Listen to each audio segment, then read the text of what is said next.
Bonjour à toutes et à tous. On démarre ce journal avec la réaction de la ministre de l'Éducation suite à l'affaire Notre-Dame de Bétharram.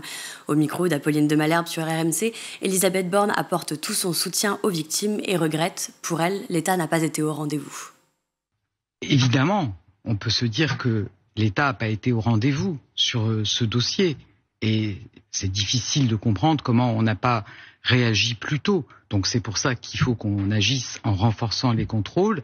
C'est pour ça qu'il faut aussi qu'on agisse pour que la parole se libère.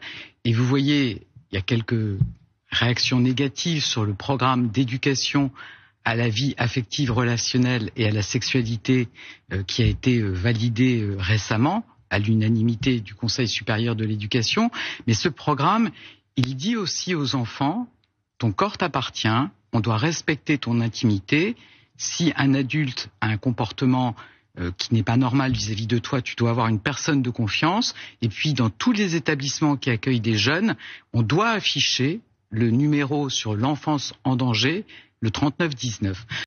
L'impératif des cours d'éducation à la vie affective, relationnelle et sexuelle, mais la ministre souligne également le souci des établissements privés sous contrat qui ne seraient pas assez contrôlés. La question revient car un contrôle est justement prévu le 17 mars prochain en ce qui concerne ce pensionnat du Béarn. Alors faut-il prévenir les écoles des contrôles auxquels elles seront soumises? La ministre répond. Les contrôles, ils sont annoncés à l'avance parce que vous savez, il y a plusieurs choses qu'on doit contrôler. Quand on est dans un établissement privé sous contrat, on doit contrôler notamment l'utilisation des financements. Donc on demande à l'établissement de se préparer pour fournir toutes les pièces.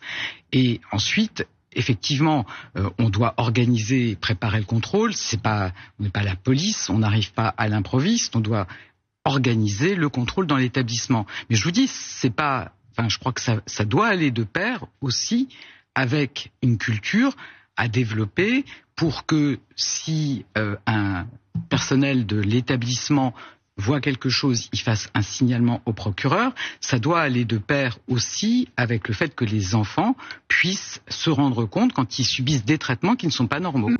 Annonce de la reprise des contrôles avec cet objectif. 40% des établissements privés sous contrat seront contrôlés dans les 24 prochains mois grâce à un guide aux lignes claires. La ministre ne veut cependant pas cibler spécialement l'enseignement catholique. Je dis que dans les établissements, dans les écoles, les collèges, les lycées de l'éducation nationale, les règles sont très claires. Si jamais on a un signalement de violence sur des enfants, sur des élèves, a fortiori de violences sexuelles, la personne mise en cause fait l'objet d'une suspension à titre conservatoire et on fait un signalement au procureur. Donc je pense que c'est important que tout le monde adopte ce mode de fonctionnement. Plus de contrôle pour les écoles, mais aussi plus de contrôle pour les élèves. Il faut absolument agir sur l'usage des armes blanches chez les jeunes, a déclaré la ministre, toujours au micro d'RMC. Pour cela, elle annonce un nouveau plan de lutte dans les écoles. J'en ai parlé aussi avec le ministre de l'Intérieur, Bruno Retailleau.